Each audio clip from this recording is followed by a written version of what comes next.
Pinagtawanan po kasi nilang gupit ko. Kaya ako nagawa yun. Sana hindi ko na lang ginawa.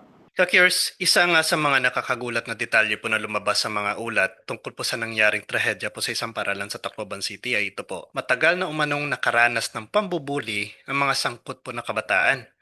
At dahil po dito, dumating po sila sa puntong naisip nilang maghigante. Ngayon po, malinaw nating sabihin, walang anumang pang-aapi ang maaari pong maging dahilan upang bigyang katwiran po ang pagkitil ng buhay o pananakit po ng kapwa. Alam po natin na maling-mali po iyon. Ngunit may isang tanong po na hindi po natin maaring baliwalain sa sitwasyong ito. Paano umabot sa punto na may mga kabataang iniisip na ang paghihiganti ang sagot sa kanilang sakit? Ano ang nangyari sa isip ng isang bata upang paniwalaan niyang ang galit ay mas makapangyarihan kaysa sa pagpapatawad? At bakit tila dumarami po ang mga kabataang nawawalan po ng takot sa kasalanan, sa konsensya, at sa maging epekto po ng kanilang mga desisyon ngayon? Kaya po ka-curious sa aking pananaw po ay ang pinakamalaking issue po rito ay hindi lamang po bullying. Dahil maraming tao ngayon po ang nakakaranas ng pambubuli, ngunit hindi po gumagawa ng ganitong desisyon. Ang mas malinaw po na tanong dito ay, ano ang humuhubog sa isip ng ating mga kabataan ngayon? Sino ang nagtuturo sa kanila kung paano haharapin ang mga sakit? Saan sila kumukuha ng kanilang konsepto ng hustisya? Sa Diyos ba? Sa pamilya ba? O sa internet? Dahil kapag ang isang batang sugatan po ay walang tamang gabay, kapag ang isang batang galit ay walang taong makikinig, kapag ang isang batang nalilito ay mas maraming natututunan sa social media kaysa sa magulang, nagiging napakadelikado na po ng sitwasyon. At dito ko naalala po ang babala ng maraming santo at ng mga banal po na tao ng simbahan.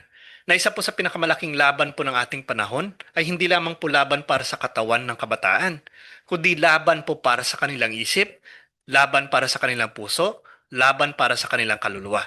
At sa video po na ito, pag-usapan po natin ito. Bakit may mga kabataan ngayong umaabot sa ganitong desisyon? Ano ang epekto ng bullying sa isip at emosyon ng tao? Ano ang papel ng social media at internet sa paghubog ng pag-iisip ng kabataan? Ano ang sinasabi ng Biblia tungkol sa galit at paghihiganti? At ano ang nais ipahiwatig ng Diyos sa ating lahat sa gitna ng isang napakasakit po na pangyayari? Kakiyers, simulan na natin ito. Now, maraming tao po nakatingin sa mismong pangyayari. Ngunit kadalasan po, ang ganitong mga trahedya ay hindi po nagsisimula sa araw na iyon. Nagsisimula po ito sa mga sugat na hindi po nakikita. May mga luha pong walang nakakapansin, mga salitang paulit-ulit po na nakakasakit, mga pagkakataong pakiramdam po ng isang tao ay wala nang nakakaunawa sa kanya. Kung totoo man po ang mga ulat tungkol po sa matagal ng karahasan ng pambubuling, hindi po nito binibigyang katwiran po ang anumang maling ginawa. Ngunit ipinapakita po nito na may mas malalim po ng problema na dapat ding tugunan. Dahil ang sugat po na pinababayaan, sigurado pong maaring mas lumalim pa ito. Kaya bakit po may mga ganitong pangyayari? Well, yan po ang tanong ng marami.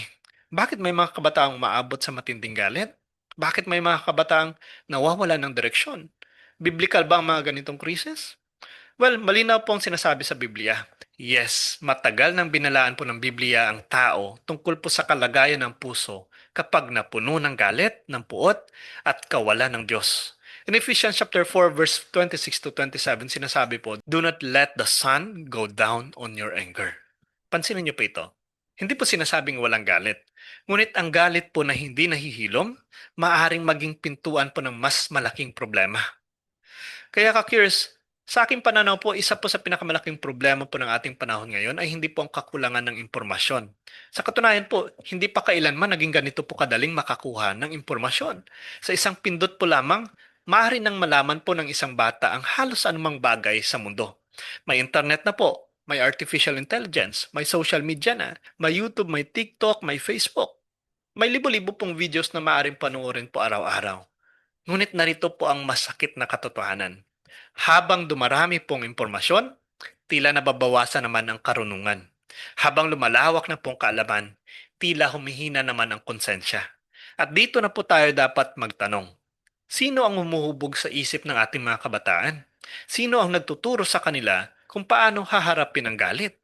Sino ang nagtuturo sa kanila kung paano magpatawad? Sino ang nagtuturo sa kanila kung paano harapin ang sakit nang hindi po sinasaktan ng iba? Sinasabi nga po in Proverbs 22:6, "Train up a child in the way he should go.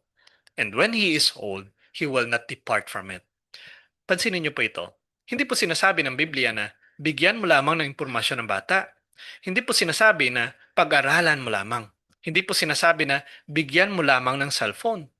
Ang sinasabi po dito ay train, hubugin mo, gabayan mo, samahan mo, itama, turuan, ihanda. Dahil ang tao po ay hindi lamang utak, hindi lamang emosyon, hindi lamang po katawan. May puso po yan, may kaluluwa, may konsensya. At kapag napabayaan po ang konsensya, maaaring lumaki po ang isang tao na matalino ngunit walang direksyon. Matalino ngunit walang moral compass. Matalino ngunit hindi alam kung paano po haharapin ang sakit at kabiguan. Kaya ka-curious, maraming magulang po ngayon ang abala. Maraming pamilya po ang pagod. Maraming tahanan po ang bihira ng sabay-sabay kumain. Bihira ng magdasal, bihira ng mag-usap ng masinsinan. At habang tahimik tayo, nawawalan po ng koneksyon sa isa't isa. May ibang bagay na po na humuhubog sa isip ng kabataan. At hindi po palaging mabuti ang impluensyang iyon. Kaya hindi po natin maaaring pag-usapan po ang krisis ng kabataan nang hindi po pinag-uusapan ang social media. Linawin po natin ito. Hindi po masama ang technology. Hindi po masama ang internet. Hindi po masama ang social media. Marami po itong mabuting nagagawa. Ngunit tulad po ng apoy, maaari po itong gamitin sa mabuti o masama. Ang problema po ay ito. Sa nakaraan po, ang pangunahing impluensya po ng bata ay ang pamilya, ang paaralan, ang simbahan. Ngayon po, madalas mas malakas pa ang impluensya ng algorithm kaysa sa magulang. Mas malakas pang impluensya ng influencer kaysa sa guro. Mas malakas pang impluensya ng viral content kaysa sa Biblia. At kapag araw-araw na pong nakikita ng isang kabataan ang galit, ang pambabastos, ang paghihigante, ang toxic content, ang humiliation culture, ang cancel culture, ang pagiging manhid po sa damdamin ng iba, unti-unti po nitong binabago ang pananaw po niya sa mundo. Hindi po ito nangyayari sa isang araw lang po. Hindi po ito nangyayari sa isang linggo. Ito po ay dahan-dahan. Parang patak po ng tubig na paulit-ulit na bumabagsak sa bato. Sa una po walang epekto, ngunit paglipas po ng panahon, nabubutas ang bato. Ganito rin po ang isip ng tao. Ang paulit-ulit po na nakikita, unti-unting naging normal. Ang paulit-ulit po na pinakikinggan, unti-unting naging katanggap-tanggap. At ang paulit-ulit po na iniisip, unti-unting nagiging bahagi ng pagkatao. Kaya sinabi nga po ni Saint John Bosco, the education of youth is the foundation of society. Ito po'y napakalalim talaga na pahayag. Dahil ang kabataan po na hinuhubog natin ngayon, sila pong magiging magulang bukas. Sila pong magiging guro. Sila pong magiging pulis. Sila pong magiging leader. Sila pong magiging kinabukasan ng bansa. At kung pababayaan po natin sila ngayon, ang buong lipunan po ang magbabayad sa hinaharap. Kaya ano pong sinasabi ng mga santo? Kapag pinag-uusapan po natin kasing kabataan, hindi po natin banggitin si Saint John Bosco.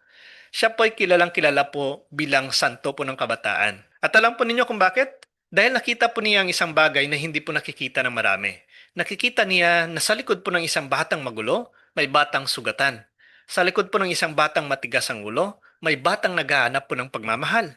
Sa likod po ng isang batang naliligaw, may batang naghahanap po ng direksyon.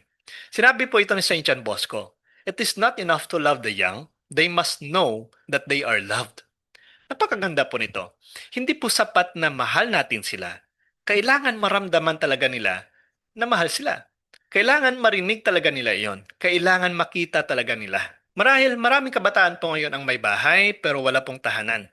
May internet pero wala pong kausap. May followers pero walang tunay na kaibigan. May entertainment pero walang direksyon. At minsan po ang pinakamatinding gutom po ng isang bata ay hindi gutom sa pagkain, kundi gutom sa pagmamahal. Si Saint John Paul II naman po ay nagsabi din, the future starts today, not tomorrow. Ibig sabihin po, ang kinabukasan po ng Pilipinas ay hindi po ginagawa bukas. Ginagawa ito ngayon. Sa bawat tahanan, sa bawat silid-aralan, sa panalangin ng pamilya, sa bawat pag-uusap po ng magulang at anak. Kaya kapag naririnig po natin ang salitang spiritual warfare, madalas po naisip agad ng tao ay ang pambihira ng pangyayari. Ngunit ayon nga po sa maraming exorcist, ang pinakamalaking laban po ay hindi iyong nakikita sa pelikula. Ang pinakamalaking laban po ay ang laban para sa isip. laban para sa puso, laban para sa konsensya. Si Father Gabriel Amort po ay madalas po nagpapaalala, the devil wants people to believe that he does not exist. Bakit?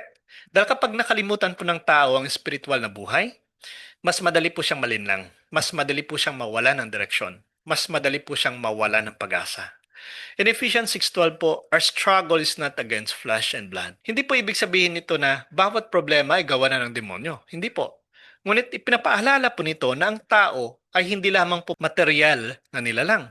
May spiritual dimension ng buhay, may laban para sa katotohanan, may laban para sa kabutihan, may laban para sa kaluluwa. Kaya ito marahil po ang pinakamahalagang bahagi po ng usapan. Dahil pagkatapos po ng lahat ng balita, lahat ng luha, lahat ng tanong, narito pa rin po ang pinakamahalagang tanong.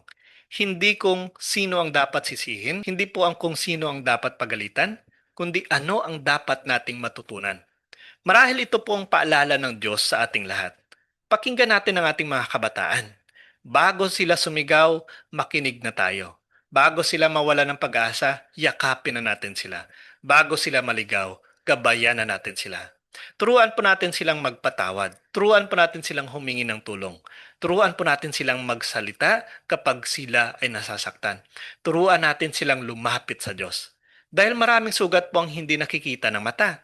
Maraming laban po na tahimik. Maraming luha po na walang nakakapansin. At minsan po, ang isang simpleng pakikinig, ang isang simpleng yakap, ang isang simpleng salita na, "Anak, kamusta ka?" ay maaari pong makakapagligtas ng buhay. At marahil po, iyan po ang isa sa pinakamahalagang paalala po ng Diyos sa atin ngayon. Hindi lamang po palakasin ang seguridad, hindi lamang po higpitan ang mga batas, kundi palakasin ang pamilya, palalimin ang pananampalataya, at muling hubugin po ang puso ng susunod na henerasyon. Kaya ka-curious kung paano kung ang pinakamalakas po na krisis ngayon ay hindi lamang po ang krisis sa seguridad, kundi krisis po ng paghubog ng puso. Paano kung ang pinakamalaking tanong ay hindi bakit nangyari ito, kundi paano natin mapipigilan itong mangyaring muli? Dahil ang tunay po na pagbabago ay hindi po nagsisimula sa batas lamang. Nagsisimula ito sa tahanan, sa paaralan, sa simbahan, at sa bawat pusong handang makinig. Kaya ka-curious, ang bawat trahedya po ay paalala po na kailangan natin ang Diyos. Hindi po dahil gusto niya ng pagdurusa, kundi dahil alam niya kung ano ang nangyayari kapag lumalayo na ang tao sa Kanya. Kapag nawawala na ang katotohanan, lumalabo na po ang konsensya. Kapag nawawala ang panalangin, humihina ang kaluluwa. At kapag nawawala po ang pagmamahal, lumalalim na po ang sugat. Ipanalangin po natin ang mga biktima, ipanalangin po natin ang kanilang mga pamilya, ipanalangin po natin ang buong community. At kahit mahirap pong tanggapin, ipanalangin din po natin ang mga kabataang sangkot. Dahil ang Diyos po ay hindi lamang Diyos ng hustisya, siya rin po ang Diyos ng awa, ang Diyos ng pagaling, at ang Diyos ng pagbabago.